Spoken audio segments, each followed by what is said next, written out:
Wanna ride with me, catch a vibe with me, go get high with me, yeah. Shawty, I'm a riding G, I'm a dying piece, I'm a ride. Wanna ride with me, catch a vibe with me, go get high with me, yeah. Shawty, I'm a riding G, I'm a dying piece, I'm a ride. Hola, soy Itaí y hoy mi equipo y yo te vamos a hablar del capítulo 16 del libro Fisiología Médica de Guyton y Hall titulado La microcirculación y el sistema linfático, intercambio de líquido capilar, líquido intersticial y flujo linfático. Estructura de la microcirculación y sistema capilar. La microcirculación de cada órgano está organizado específicamente para sus necesidades. Cada arteria nutricia que entra en los órganos se ramifica entre 6 u 8 veces antes de que sea lo suficientemente pequeño para volverse arteriola. Las arteriolas son vasos musculares de diámetros variables y las metaarteriolas no tienen capa muscular continua, sino que tienen fibras musculares lisas rodeando el vaso en puntos específicos. En el punto en el que en cada capilar verdadero se origina una metaarteriola, hay una fibra muscular lisa que rodea el capilar y es el esfínter precapilar. Las metaarteriolas y los esfínteres precapilares están en contacto íntimo con los tejidos y sus nutrientes. El transporte de nutrientes hacia los tejidos y la eliminación de restos celulares son el principal objetivo de la circulación. En la mayoría de los casos, los tejidos controlan individualmente su flujo sanguíneo, dependiendo de sus necesidades individuales. Las paredes capilares son muy finas y están constituidas por solo una capa de células endoteliales. Son muy permeables, por lo que el agua, los nutrientes y restos celulares entre tejidos y la sangre pueden intercambiarse muy fácilmente. La circulación periférica de todo el organismo tiene aproximadamente 100.000 millones de capilares y tiene una superficie aproximada de entre 500 y 700 metros cuadrados. En esta imagen se puede observar la estructura ultramicroscópica de las células endoteliales típicas de la pared capilar que se ve en la mayor parte de los órganos del cuerpo. Se puede ver que la pared está compuesta por una capa unicelular de células endoteliales y está rodeada por una membrana muy fina en el exterior del capilar. El grosor de la pared es de 0.5 micrómetros y el diámetro interno es de 4 a 9 micrómetros, apenas lo suficiente para el paso de eritrocitos y nutrientes. En la imagen se muestran dos pequeños canalitos que conectan al interior y al exterior del capilar. Uno de ellos es el espacio intercelular, que es un canal curvo a modo de hendidura fina que está en las bases y entre los capilares adyacentes. Cada espacio está interrumpido periódicamente por pliegues cortos de inserciones de proteínas que mantienen unidas las células endoteliales, pero entre estos pliegues puede filtrarse libremente líquido. El espacio tiene una anchura entre 6 y 7 nanómetros. Pero como estos espacios intercelulares están solo en las bases y en los bordes de las células endoteliales, normalmente no son ni una milésima parte de la superficie total del capilar. Y a pesar de ello, la velocidad de movimiento térmico de las moléculas de agua, iones hidrógeno y otros solutos pequeños difunden a través de estas hendiduras, ya que pueden entrar por aquí con facilidad. Flujo de sangre en los capilares, vasomotilidad. La sangre no fluye continuamente a través de los capilares, sino que fluye de forma intermitente, apareciendo y desapareciendo cada pocos segundos o minutos. Esta intermitencia es causada por la vasomotilidad, que es el factor más importante encontrado hasta la fecha, que afecta el grado de abertura y cierre de las metaarteriolas y de los esfínteres precapilares, es la concentración de oxígeno en los tejidos. Tipos de especies de poros en los capilares de algunos órganos. Por ejemplo, en el cerebro, las uniones entre células endoteliales capilares son uniones estrechas que permiten la entrada y salida de moléculas pequeñas. En el hígado, son espacios entre células endoteliales, pero son más amplios. En los poros de las membranas capilares gastrointestinales son de un tamaño intermedio. En los capilares glomerulares del riñón abren fenestraciones que atraviesan en todo su trayecto a las células endoteliales, por lo que pueden filtrarse grandes cantidades de moléculas pequeñas a través de los glomérulos sin tener que atravesar el espacio entre las células endoteliales. Mi nombre es José Gerardo Miguel Olasco Y continuando con la exposición, veremos la siguiente diapositiva, en la cual le presentamos la importancia de la difusión. Y la difusión es un elemento vital porque en ella se transfieren sustancias del plasma al líquido intersticial. También veremos en la diapositiva una imagen en la cual podemos ver dos cosas. La primera de ellas es el flujo sanguíneo a través de la luz del capilar, y la segunda es la entrada y salida de moléculas, y es una muy buena imagen. Por último, tenemos que la difusión es la conversión del movimiento, y este va a ser un movimiento térmico de moléculas de agua y otras sustancias disueltas. En el siguiente apartado veremos las sustancias liposolubles, y son todas aquellas que difunden de manera directa y con gran rapidez. Por el contrario, vamos a tener sustancias insolubles, y son todas aquellas que necesitan poros, o sea que pasan a través de poros. Ejemplos de sustancias liposolubles son el dióxido de carbono y el oxígeno, y del otro lado tenemos al sodio y a la glucosa. Pues bien, en la siguiente diapositiva veremos un nuevo subtema, en el cual nos habla sobre el efecto del tamaño molecular sobre el paso a través de los poros. Y es que esto tiene mucha lógica, y el autor nos menciona que la permeabilidad de los espacios intercelulares capilares es de 6 a 7 nanómetros. Y para ayudar a comprender este subtema, les traemos una pequeña tablita. Y esta tablita nos indica las permeabilidades relativas de los poros capilares que se encuentran en el músculo esquelético. En esta tabla podemos ver en una de las esquinas la sustancia, el peso molecular y la permeabilidad. La velocidad neta de difusión. En este apartado veremos cuál es la importancia de la velocidad neta de difusión. Y es que vamos a tener que la velocidad neta de difusión es totalmente proporcional a la difusión de concentración de la sustancia, que se puede encontrar en ambos lados de la membrana. Por otro lado, en esta diapositiva pueden ver un pequeño recuadro azul, en el cual les vamos a explicar de unas palabras más sencillas. Y es que, dicho de otra manera, una pequeña diferencia puede provocar el desplazamiento. Y un ejemplo de esto podría ser el oxígeno. En la siguiente diapositiva tenemos un nuevo subtema, y es el del intersticio y líquido intersticial, y vamos a ir viendo en qué consiste cada una de ellas. Por lo pronto, cabe recalcar que solo una sexta parte del volumen del organismo consiste entre espacio que deja una célula a otra, y a esto se le va a conocer como intersticio. Por otro lado, vamos a tener que el líquido de estos espacios es el líquido intersticial. Una vez aclarado este punto, vamos a presentarle nuevamente una imagen bastante didáctica, en la cual se va a recalcar dos estructuras que existen en el intersticio, y estas van a ser estructuras bastante firmes, sólidas. La primera de ellas es los haces de fibras de colágeno, y el segundo, también importante, es el de los filamentos de proteoglucanos. El gel en el intersticio. Veremos que el líquido del intersticio deriva de una filtración y de una difusión, pero vamos a ver que se encuentran bajas cantidades o bajas concentraciones de proteínas. Y ahora bien, se preguntarán, ¿cómo surge dicho gel? Y este gel surge por dos motivos. El primero es por el filamento de proteoglucanos, y el segundo es el líquido intersticial atrapado, y así es como se forma. Ahora bien, la difusión a través del gel se va a dar de entre un 95 a un 99%. Filtración a través de los capilares.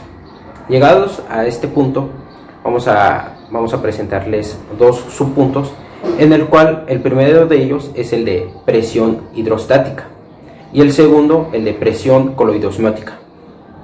Viendo el primero, vamos a tener que consiste en empujar líquidos y sustancias a través de los poros dentro de los intersticios.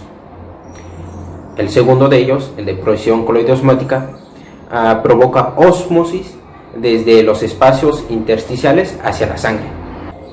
Y de esta manera, para concluir mi pequeña participación, daré el último subtema, y es el de las fuerzas hidrostáticas y la coloidosmótica determinan el movimiento del líquido a través de la membrana capilar, y son llamadas las fuerzas de Stirling, en honor a Ernest Stirling. En la imagen se muestran las 4 fuerzas, que principalmente van a determinar si el líquido sale o no de la sangre. El primero de ellos es el de la presión capilar, y nos habla de una salida de líquido a través de la membrana capilar. El segundo de ellos es la presión del líquido intersticial, pero haremos 2 incisos en esta, ya que si es positiva da entrada al líquido, pero si es negativa va a dar salida al líquido. En tercero vamos a tener la presión coloidosmótica del plasma en el plasma capilar. Y bien, esta va a provocar ósmosis en el interior, y como si fuese su contrario, vamos a tener la presión coloidosmótica del líquido intersticial, la cual provoca ósmosis pero al exterior. Y ya por último vamos a tener la sumatoria de estas, ya que si es una sumatoria positiva habrá filtración neta de líquido a través del capilar, pero si esta es una sumatoria negativa, habrá una absorción de líquido a través del capilar. Hola, buenas tardes. Continuando con nuestra exposición, voy a continuar con la siguiente diapositiva. Hay 2 métodos experimentales para poder calcular la presión hidrostática capilar. El primer método es la canulación directa de los capilares de la micropipeta, que va a dar una presión capilar media de 25 milímetros de mercurio en algunos tejidos, como por ejemplo el músculo esquelético y el aparato digestivo. Como segundo método tenemos la determinación funcional indirecta de la presión, que da una presión capilar media en torno a aproximadamente a los 17 milímetros de mercurio. Como siguiente subtema tenemos el método de micropipeta para medir la presión capilar. Este va a consistir en empujar una pipeta de vidrio microscópica directamente en el capilar, y la presión se va a medir por un sistema apropiado con un micronanómetro. Con el uso de este método se ha medido la presión capilar en los tejidos expuestos de animales, por ejemplo, en los grandes bucles capilares del eponiquio en la base de las uñas en el ser humano. Los valores de este método son variables, pueden ir desde los 30 a 40 milímetros de mercurio en los extremos arteriales de los capilares y 10 a 15 por milímetros de mercurio en los extremos venosos y 25 milímetros de mercurio en la zona media. Así podemos observar que las presiones de los capilares en diferentes tejidos son muy variables, ya que dependen del tejido particular y del estado fisiológico. Ahora bien, continuando con nuestra exposición, tenemos como subtema el método isogravimétrico para la medición funcional indirecta de la presión capilar. Como podemos apreciar en la figura que tenemos en la diapositiva, está una balanza gravimétrica, donde está una parte del intestino sujeta por uno de los brazos de esta. ¿Por qué sucede esto? Ahora verán la explicación que hay detrás de este movimiento. Como sabemos, la sangre se perfunde a través de los vasos sanguíneos de la pared intestinal. Cuando la presión arterial disminuye, se permite que la presión osmótica de las proteínas plasmáticas provoquen la absorción de líquido hacia el interior de la pared intestinal. Entonces, esto hace que el peso del intestino disminuya, lo que consigue que el brazo de la balanza se pueda desplazar. Así que para prevenir ese descenso en el peso, la presión venosa aumenta lo suficiente para superar el efecto de la disminución de la presión arterial. Entonces tenemos que si disminuye la presión arterial, aumentará la presión venosa. Presión hidrostática del líquido intersticial. Hay distintos métodos los cuales darán como resultado valores distintos. Esto va a depender del método y del tejido que se esté utilizando. Si medimos tejido subcutáneo, la presión del líquido intersticial es unos milímetros de mercurio, mucho menor que la presión atmosférica. Esto sería comparando tanto la presión atmosférica como la presión que hay en el líquido intersticial. Entonces estos valores se conocerán como presión negativa del líquido intersticial. Si medimos otros tejidos como los riñones, por ejemplo, como resultado tendremos una presión hidrostática positiva. Esto igual de la misma manera comparándolo con la presión atmosférica. Conociendo esto, ahora veremos qué métodos se utilizan para medir un tejido y así poder determinar si la presión es positiva o es negativa. Los métodos más utilizados son medida directa de la presión con una micropipeta introducida en los tejidos, determinación de la presión desde las cápsulas perforadas implantadas y como último tenemos la determinación de la presión desde una mecha de algodón insertada en el tejido.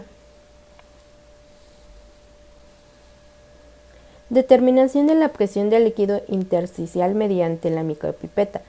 Se puede usar la misma micropipeta que mencioné anteriormente.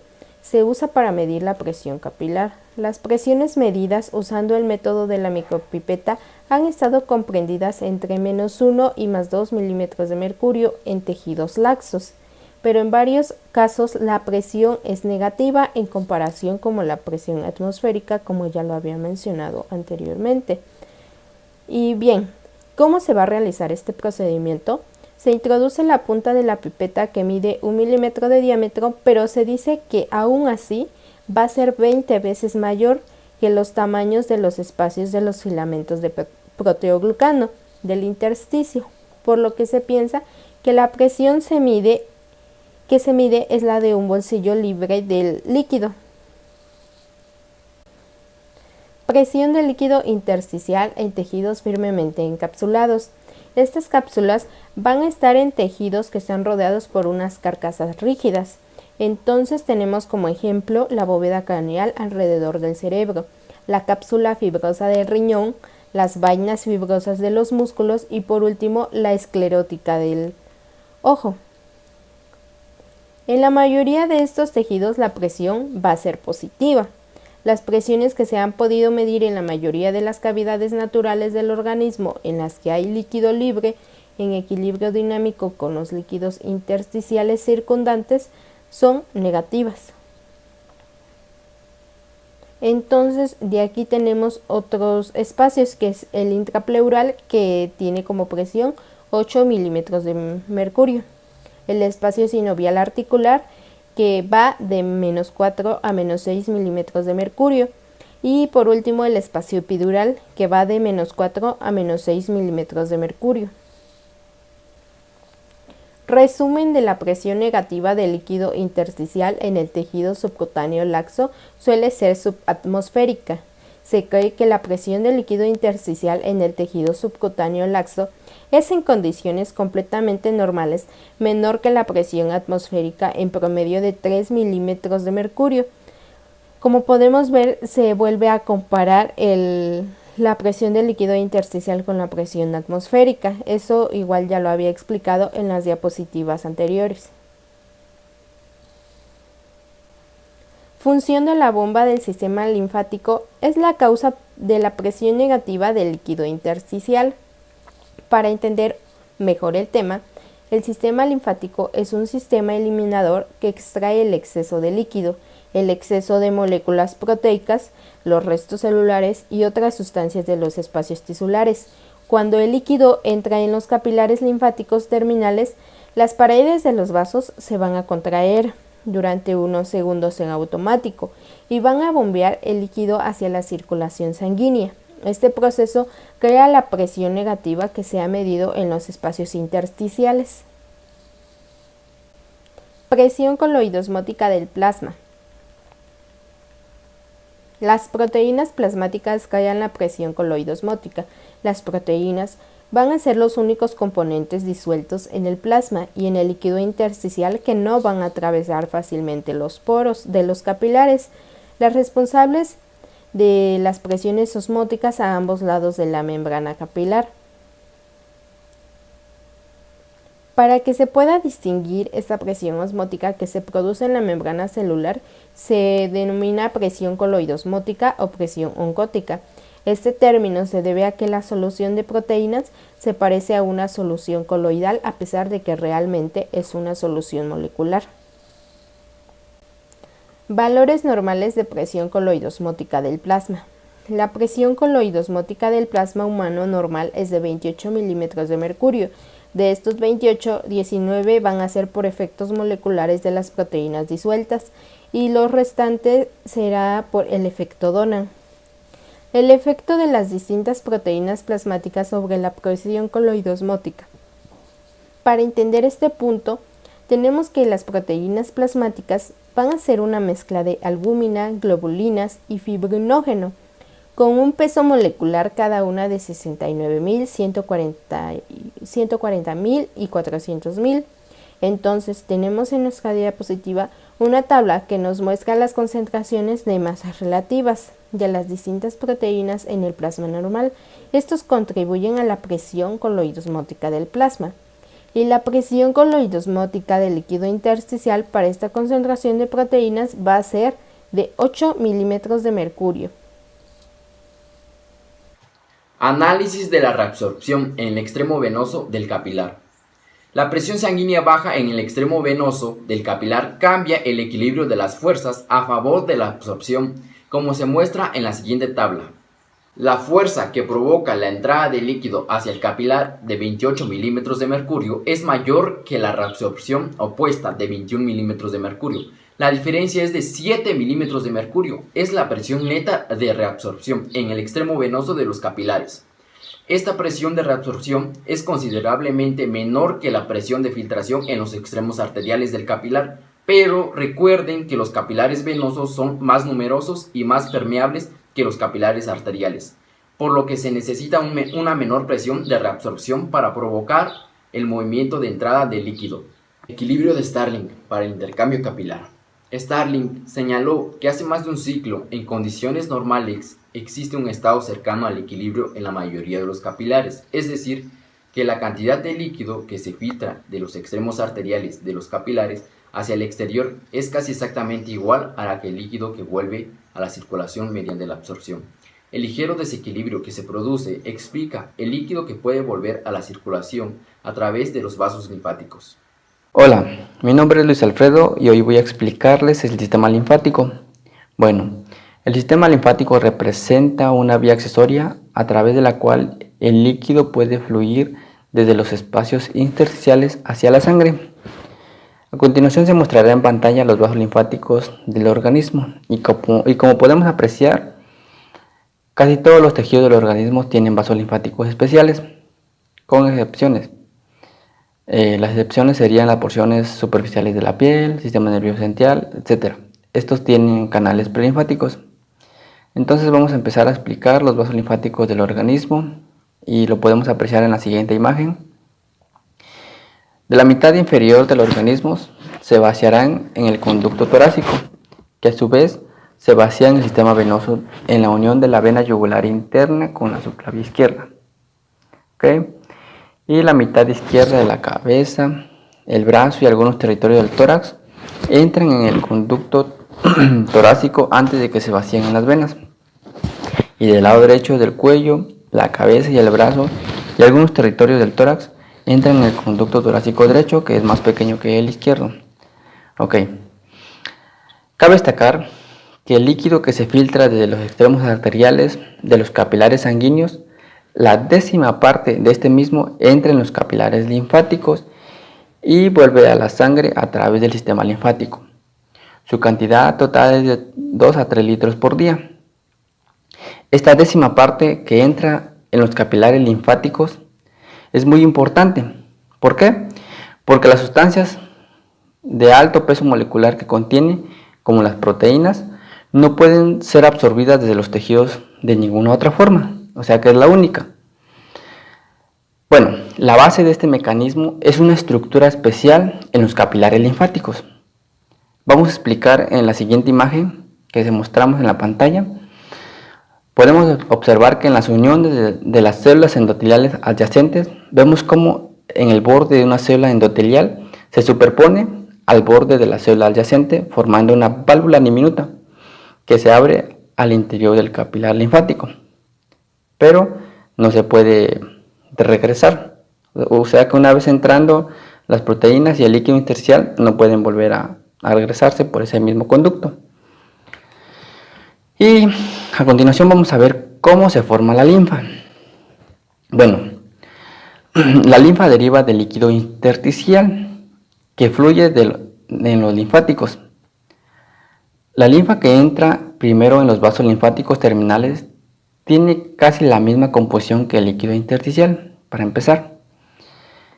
Ok, entonces debemos de recordar que la concentración de proteínas en el líquido intersticial de la mayoría de los tejidos alcanza en promedio de 2 gramos por decilitro, y la concentración de las proteínas del flujo linfático que procede de estos tejidos es aproximadamente a este valor. Entonces vamos a ver que la linfa del hígado tiene una concentración de proteínas hasta de 6 gramos por decilitro, y la que proviene del intestino tiene una concentración de proteínas hasta de 3 a 4 gramos por decilitro, y la linfa que procede del conducto torácico tiene una concentración de proteínas en torno de 3 a 5 gramos por decilitro. Bueno, seguimos con el tema del sistema linfático y hoy hablaremos sobre la velocidad del flujo linfático. Bueno, se sabe que en un humano en reposo pasan 100 mililitros por hora en el flujo linfático a través del conducto torácico, y otros 20 mililitros fluyen hacia la circulación cada hora a través de otros canales. Y entonces tenemos un total del flujo linfático estimado en torno a 120 mililitros por hora, o como lo había mencionado anteriormente, de 2 a 3 litros al día. Ok, entonces vamos a